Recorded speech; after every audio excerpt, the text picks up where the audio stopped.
I'm out here today cleaning these bridles up. I like to do it on a sunny day and just leave them hanging out in the sun. As I use stuff called neat's foot oil on mine. I don't know what other people use, but I've always used this for a long time. I don't even remember what this is made out of, but it's a good leather product. It penetrates the leather. If you use it, you have to be sure and set it out in the sun, and because it'll penetrate and it won't be so greasy or oily once the surface dries a little bit, because it's inside the leather, especially on your saddle. You can't use it and then jump on your saddle because it'll be oily. That's why I do it. I can do it in the summertime, but I like to do it in the winter. On a warm day, it's about 50 degrees out here, sunny, and just let them stay out till the evening, and I'll put them back up before dark. But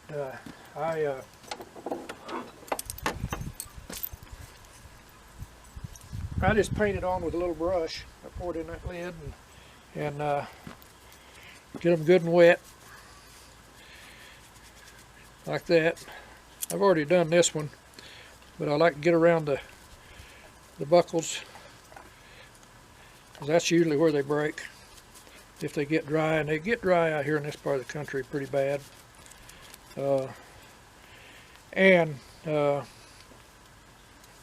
We use hackamores nowadays. We used to use a snaffle bit. Some people call them hinge bits because they hinge in the middle, but I call them snaffle bit. And there's different types of them. When we worked, what little we did work cattle, we would use a bit like that. And I got where I didn't because we got a hold of 2 Australian Shepherds.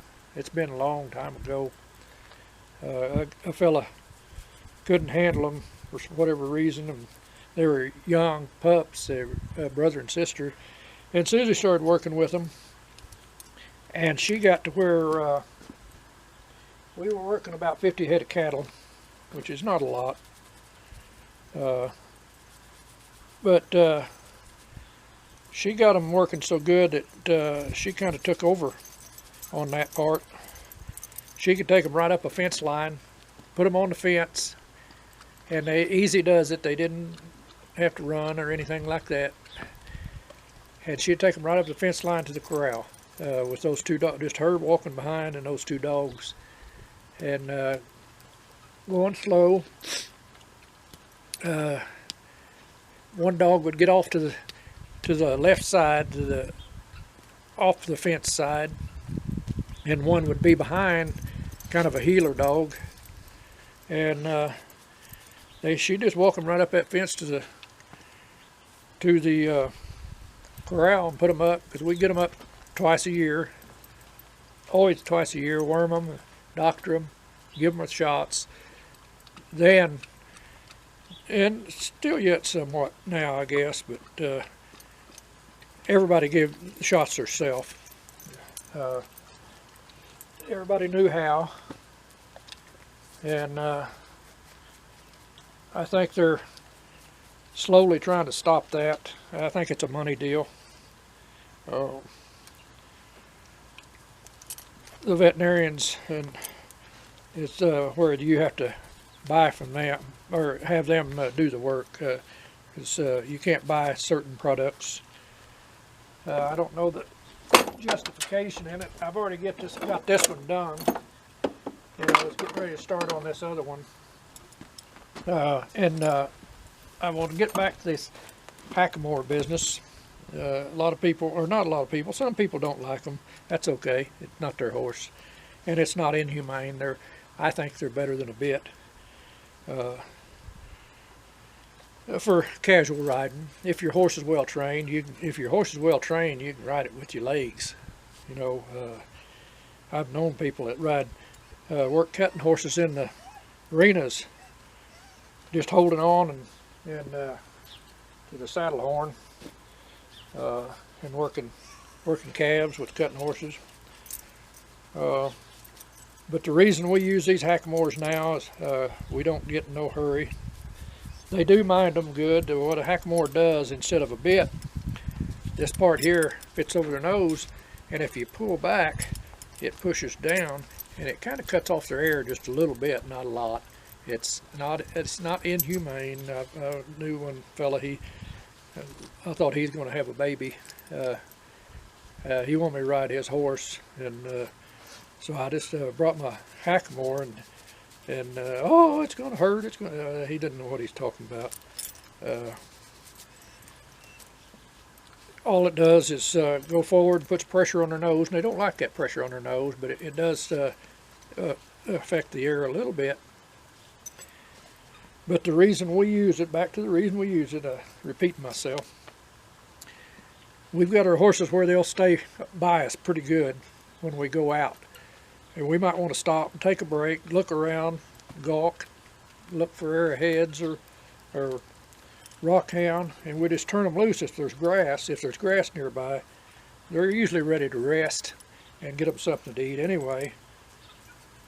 So we just drop the reins and the lead rope that we've got on them and let them graze. And they can eat the grass better. They can eat grass with a bit, but this is better.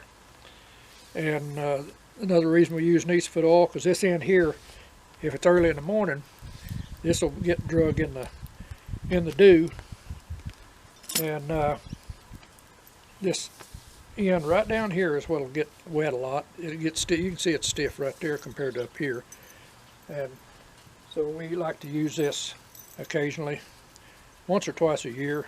I'll soak them. I paint them on with a little brush like this. I think I stole this out of Susie's supply of brushes. I don't know if she knows it, but nobody can tell. But anyway, you paint it on pretty liberally, and then hang them out in the sun to dry. And it works. It's always worked pretty good for me, and it doesn't smell bad. Matter of fact, I think it's derives some kind of animal fat.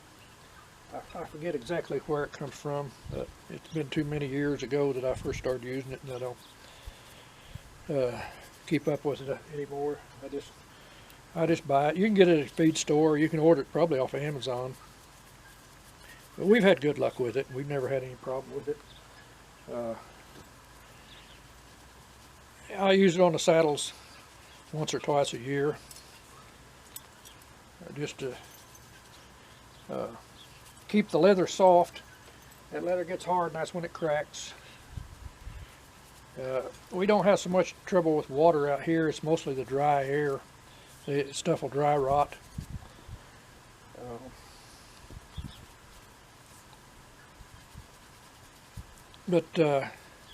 And I got the dust off of them ahead of time. I do have saddle soap. I don't use it much. We mostly just have dust.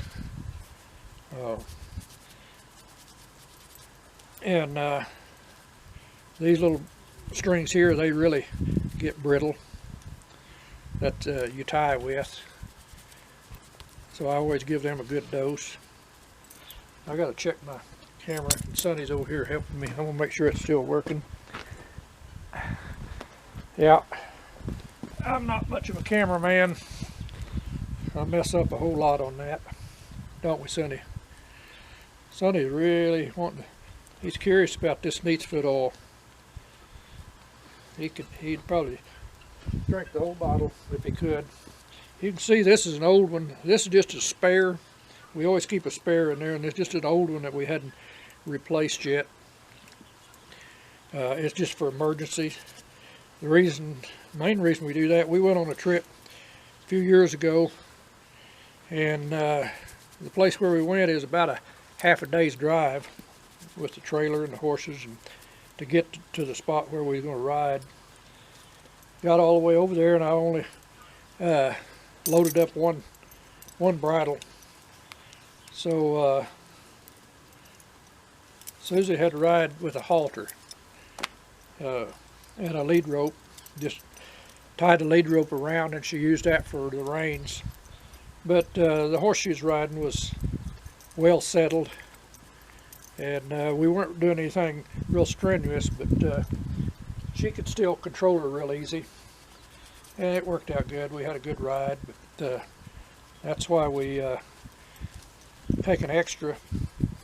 And even if we go get, you know, a long ways from the trailer on a several day trip, we try to pack extra.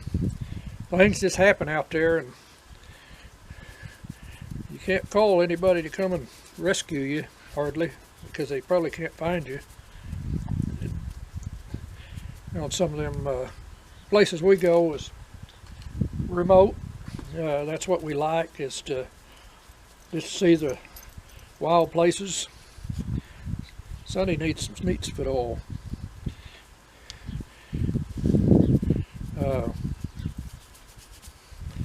So we try to take everything we can to keep us out of trouble the best we can. This here, if you don't know, it's called a curb strap or curb chain. Some of them are nylon. We've bought both. Nylon seems to work, last better than the old. This is the old standard is leather, but this is right down by their mouth, below their chin, actually. It sits right underneath your chin, and that way when you pull back, it puts pressure on their chin and on their nose at the same time. It's just a part of it, but it is humane. I think I had somebody, well, this fella that he wanted me to ride his horse. He just started having a word fit.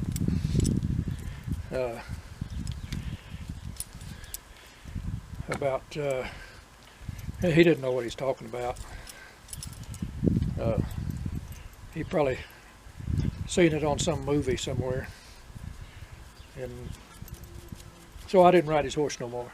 And I generally don't do that. If you want a horse, ride it. But anyway,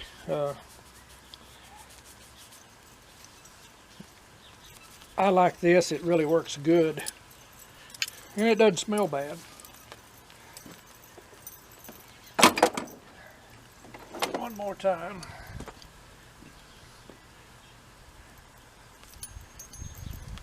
Then I'll hang them out here and let them dry. And I've already got that one. I have to hang them up where the dogs can't get to them. They'll chew them up. But anyway, that's what we do. And it's worked for us. Thanks for watching.